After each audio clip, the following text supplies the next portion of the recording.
I call the January 10th, 2019 meeting of the Ramsey, Washington Suburban Cable Commission to order. Candy, would you please perform the roll call? Yes, I will. Lisa Reitfeld? Here. Bob Newford? Here. Joanne Frayne? Here. Steve Bonin? Amy Modine? Here. Karen Gotchberg? Here. Newton Smith? Here. Candy Peterson here. Lori Poparek? Here. Paul Reinecke? Jim Dustin? Here. Les Dom? Here. Ron Den? Here. Luke Machad? Here. Beverly Frent? Here. Vicki Keeney? Okay. Thank you, Candy. At this time, we have approval of the agenda. Are there any suggested changes to the agenda? If not, I'd look for a motion to approve as presented. So moved. Second. We have a motion and a second. All those in favor say aye. Aye. Aye. Opposed? Motion carries. Next, we have public comment. Is there anyone in attendance this evening for public comment? Again, public comment. No one here this evening for public comment, so we will move on to the consent agenda.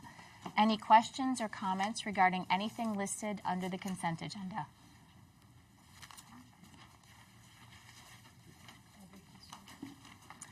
If not, I would look for a motion to approve as presented. So moved. Second. We have a motion and a second. All those in favor say aye. Aye. Opposed? Motion carries.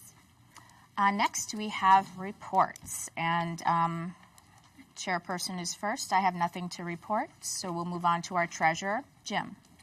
I have nothing to add other than what's in your packet and stand for any questions if anybody has any.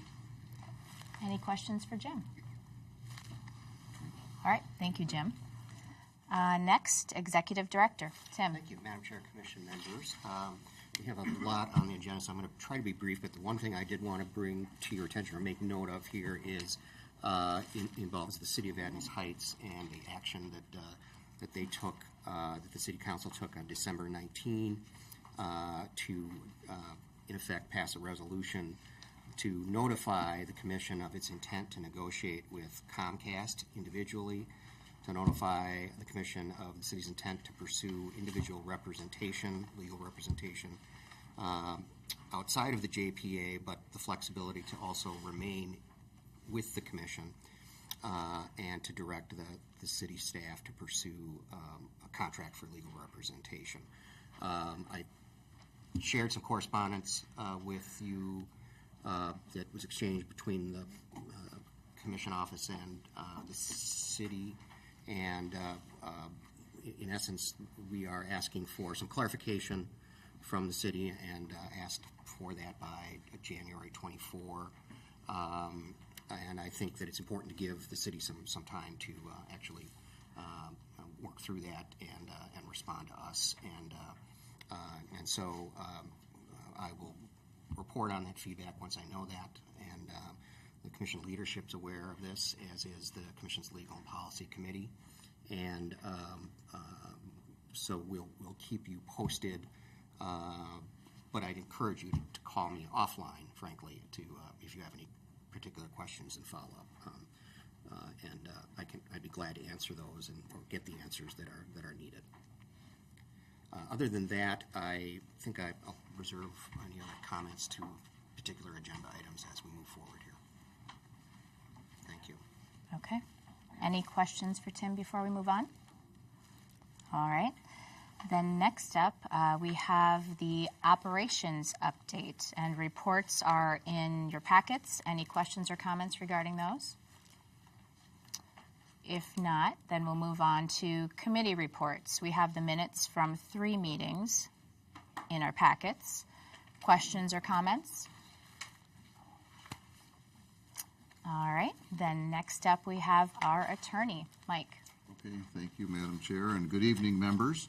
Yeah, a lot of things have happened since our last meeting, and first and foremost, Ramsey County District Court granted the Commission's motion for summary judgment. We'll be talking about that in other business, but our attorneys, Aaron Knoll and John Baker, are here. And I think during the public portion of this meeting, I think it's appropriate to say what a fantastic job, especially Aaron. I've worked with John for a number of years, but Aaron, this is my first time I've worked with him, and he just did a really excellent job drafting the briefs and doing the motions and arguing in front of Ramsey County District Court. Just a real pleasure to be working with Aaron and, of course, John, as always. So thank you both. Yes. The FCC wireless order had come out just shortly before our last commission meeting, and I think at that time I indicated that it would likely be appealed, and it was appealed. It's been appealed multiple times, actually. So the United States Circuit Courts of Appeal are trying to figure out where it's going to end up, which circuit it's going to go in front of. It looks like it's going to be in front of the 10th Circuit, the 10th Circuit Court of Appeals. During this time, there was a motion to stay the wireless order to the at the FCC level. The FCC denied that request. It's likely that another stay request will be made in front of the Court of Appeals, but I think at this time that has not happened yet, so stay tuned there. The FCC cable franchising, further notice of proposed rulemaking. I think I mentioned that at the last meeting as well. And you all participated in a large group of cities that filed comments on behalf of our other local clients here. We filed comments and reply comments, and our clients included the cities of Philadelphia, Oklahoma City, the city of Minneapolis, Sioux Falls, South Dakota, and most of the neighboring cable commissions. And I thought that between our two groups, we really did an outstanding job of raising the issues in that cable franchising, further notice proposed rulemaking. Our group also specifically supported what this commission has done and refuted the negative criticism made by the NCTA against this commission, and we did that in our reply comments as well. Thank you. Yeah, you bet. The FCC is mostly shut down right now, and for the way the FCC has been treating us recently, that's not a bad thing. So we're kind of in a standby mode at the FCC right now. As far as the next steps for the further notice of proposed rulemaking, all the comments and reply comments are now in. There isn't a specific deadline in which the FCC has to act on that matter. It has been acting, really quickly. This FCC has been acting really quickly on different dockets, but there's no guarantee that it will act quickly on this particular one. So we're just kind of in a standby mode, and we'll wait to hear from others as to when we think a decision may come out of that group. Just during the holidays, the Minnesota Attorney General brought a lawsuit against Comcast, alleging illegal billing practices in many different areas, and we'll discuss that also later under a new business.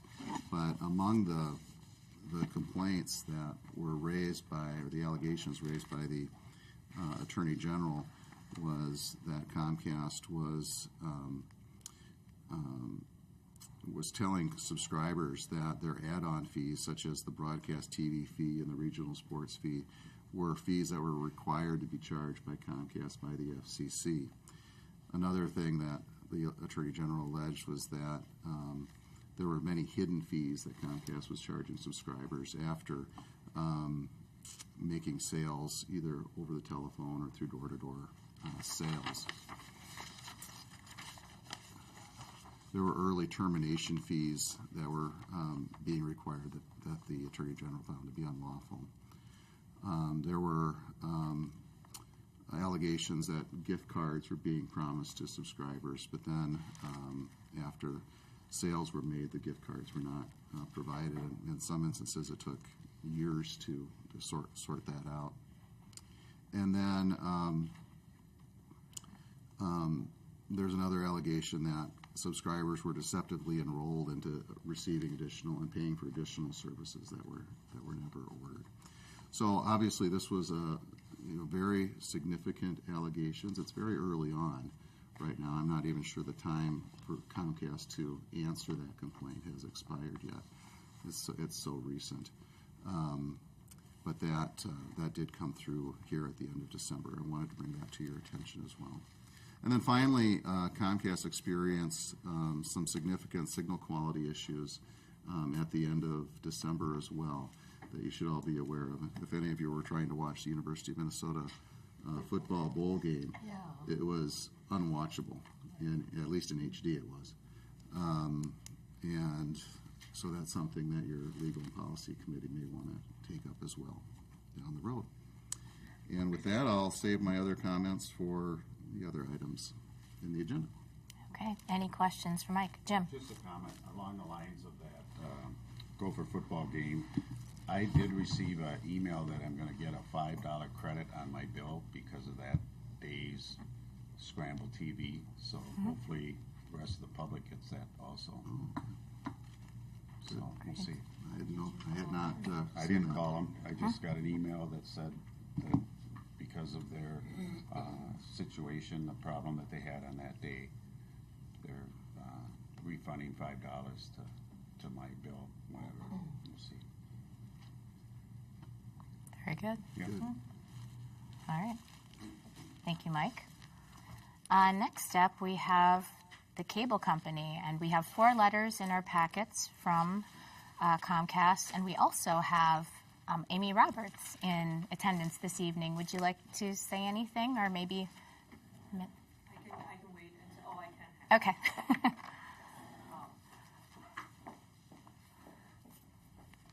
I figured I'd be coming up a little bit Sure. later as well. So thank you, and hello everybody. Nice to be here again tonight. I apologize. I believed or thought or knew or understood that some Internet Essentials brochures had been sent to the Commission office to be distributed per a prior meeting that I had been a part of. And it appears that maybe that didn't happen, so I brought along a stack of brochures. Please feel free to take some back to your cities. And if you need any more or any additional materials, please just let me know and we'll make sure we get them out to you. Otherwise, I'll just wait until further in the agenda.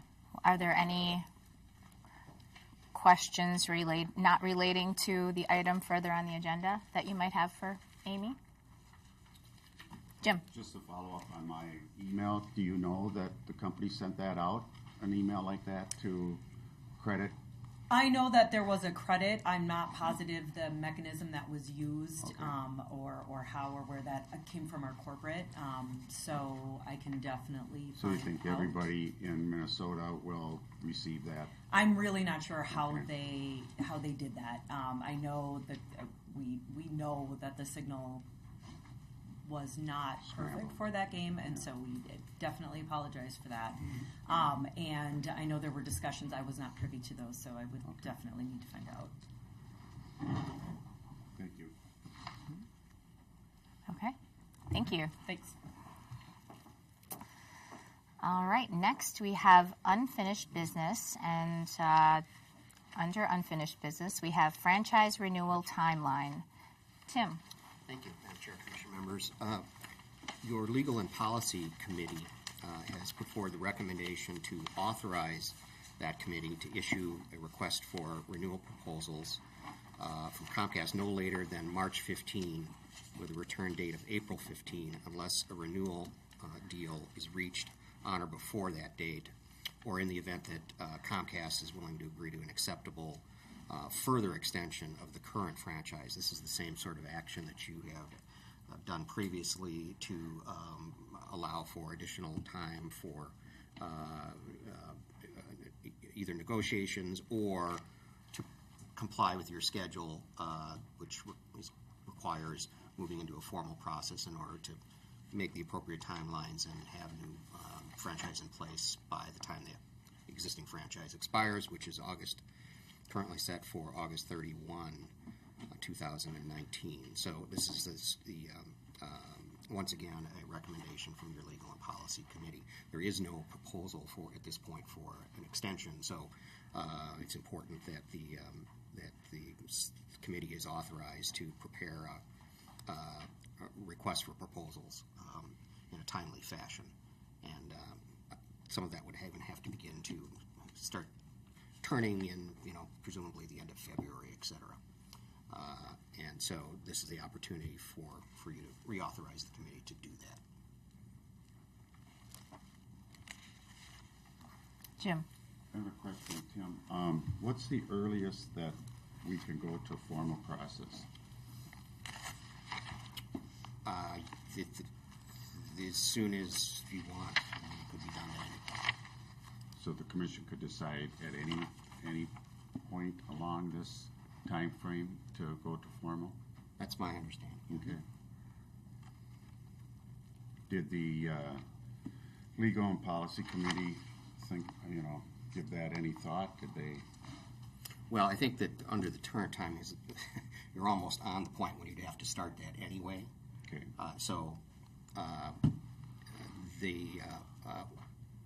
The group would need to get together again, and but you're almost on it right now. On that point right now. So that's why this authorization is here before you. I just wanted clarification for everybody that that's watching the broadcast or our other commission members. So. Yes. Okay. Thank you. Any additional questions or discussion? If not, then I would look for a motion. I'll move. Okay. And I'll just read through the suggested motion just so everybody's clear. It's a motion to authorize Legal and Policy Committee to issue a request for renewal proposals no later than March 15th with the return date of April 15th unless a renewal deal in principle is reached on or before that date or in the event Comcast is willing to agree to an acceptable further extension of the current franchise. Okay, so we have a motion and a second. Further discussion? Hearing none. All those in favor say aye. Aye. Opposed? Motion carries. Next, under new business, we have notice of violation Comcast. Mike, would you like to start us off? Sure, I'd be happy to. So as I mentioned in the legal report, there was a complaint brought by the Attorney General of the state of Minnesota, and I went over the allegations made in that complaint. A copy of the complaint is attached to the draft violation notice in your packet. So you can go through all of that in excruciating detail if you wish. The violation notice is very detailed, and so it goes over all of the different violations, and I'll go over them right now with you. The first one is the failure to provide clear, concise, and understandable bills, and there's a requirement in Section 5 of your cable franchise that requires that that be met, and based on the allegations in the complaint, that provision of the franchise would be violated. Secondly was the failure to refrain from deceptive sales practices, and you can tell from what I described to you, if true, those that Comcast violated that provision of your cable franchise as well. That's also in Section 5, Section 5.4. Violation 3 would be failure to comply with state laws related to the Prevention of Consumer Fraud Act. That's a state law that the Attorney General specifically alleged that Comcast had violated. Your cable franchise requires that Comcast comply with state and federal law. Violation number 4 is another violation of state law, solicitation of money for unordered services. Violation number 5 is the failure to comply with state law, again, Uniform Deceptive Trade Practices Act violations. Number 6 violation is failure to comply with federal law, and in this case, federal regulations relating to cable subscriber bills.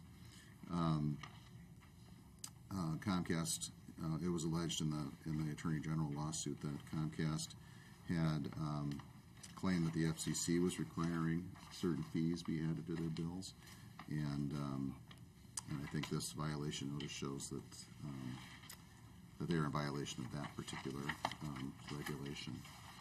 Violation number 7 was failure to comply with federal law relating to false advertisement. Violation number 8 is failure to comply with federal regulations. This is a Federal Trade Commission regulation relating to deceptive telemarketing practices and failure to disclose. Violation number 9 is another violation of federal regulations relating to deceptive marketing practices, and this one is related to misrepresentation.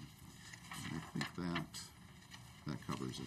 So as we said in the draft violation notice, and as I said in the legal report, this lawsuit is very early on in its stages right now. Right now it's a complaint, and Comcast hasn't had the opportunity, I don't believe, to answer it yet. But if true, all of these allegations would constitute violations of the cable franchise.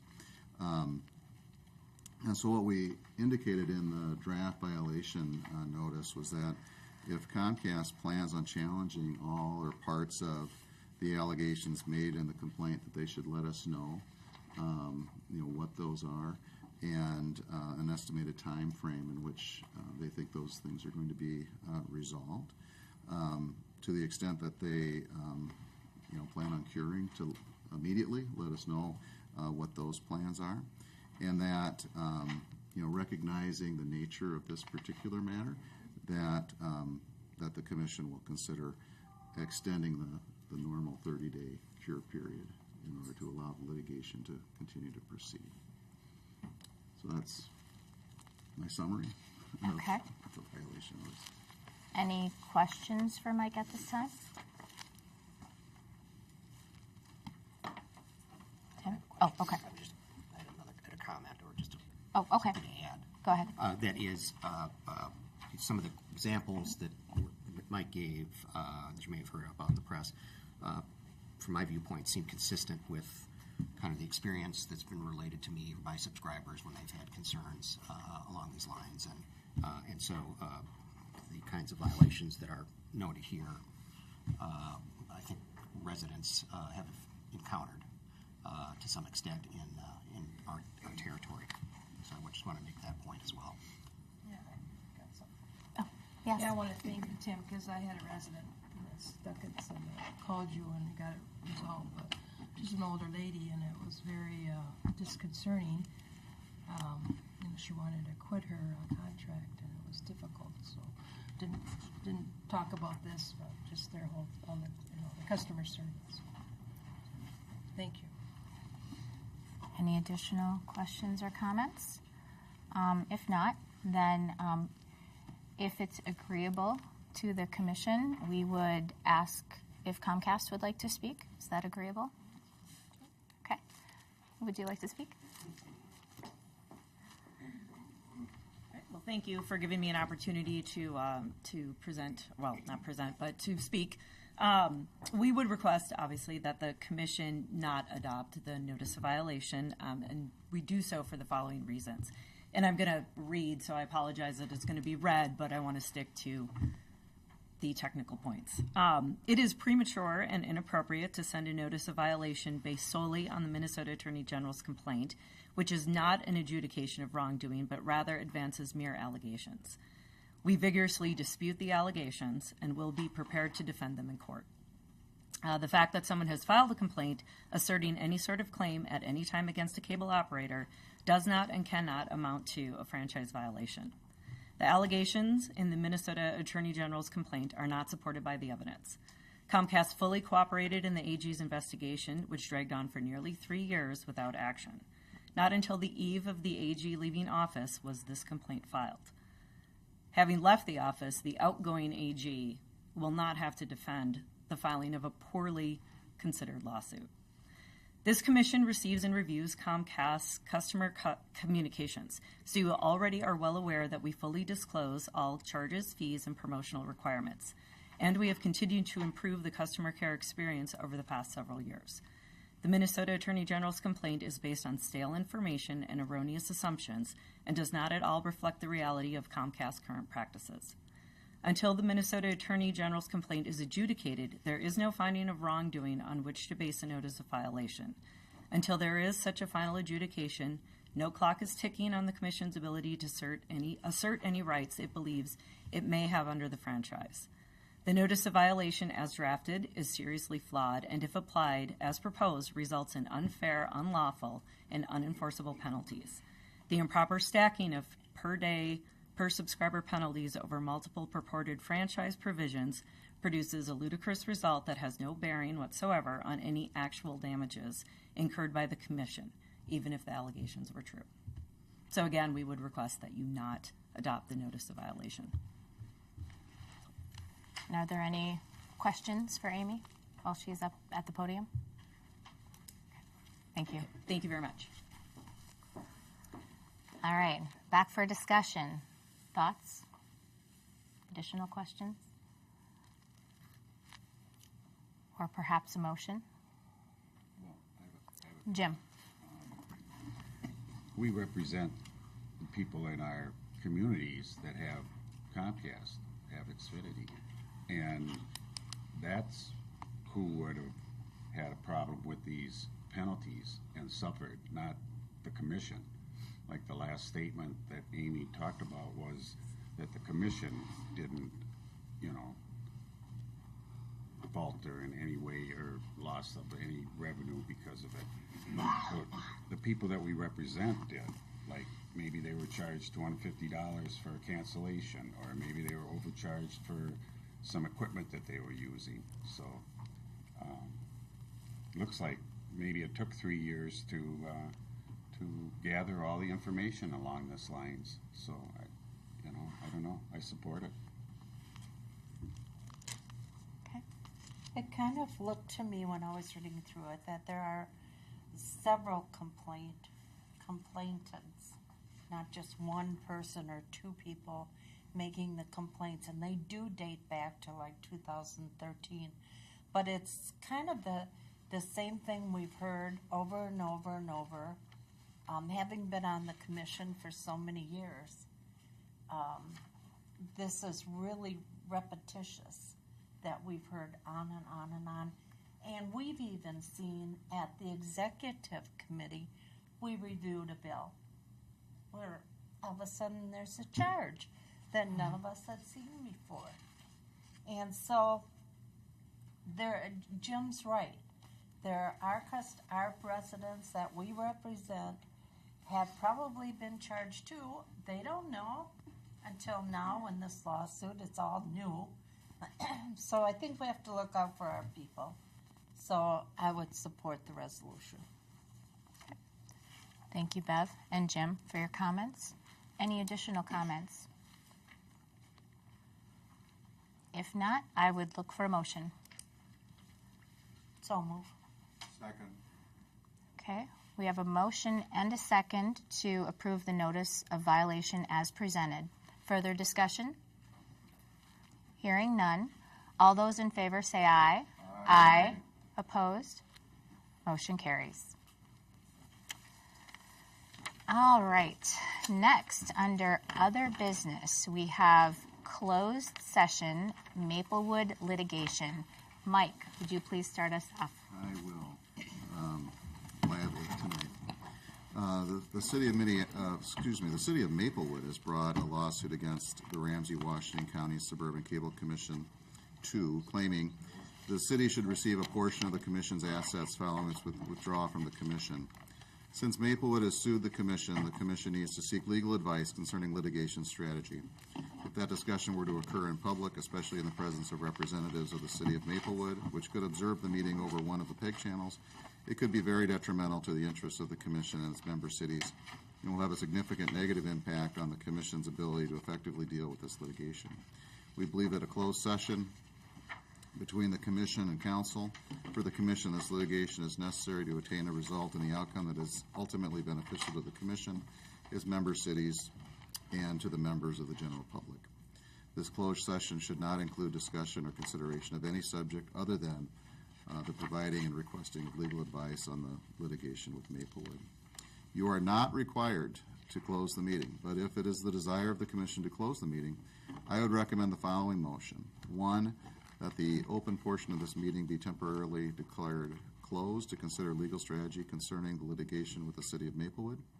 2, that a closed executive session be opened immediately. 3, that all guests at the meeting are excused.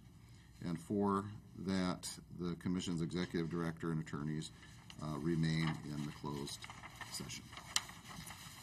All right, and I agree that the discussion of legal strategy concerning the litigation by Maplewood is a matter that should be considered in a closed meeting. I would therefore entertain a motion as recommended by our attorney. So moved. We have a motion and a second. Further discussion? Hearing none. All those in favor say aye. Aye. Opposed? Motion carries. So thank you to those in attendance. Madam Chair, I was just going to mention that we're going to need the crowd shut down, but also if the alternates, I think we've invited the alternates to be part of it, or to stay in. And then Cindy as well, I would, as administrative assistant, would ask that she be allowed to stay in as well. Very good. Okay. That's fine. So we'll take a couple minutes then.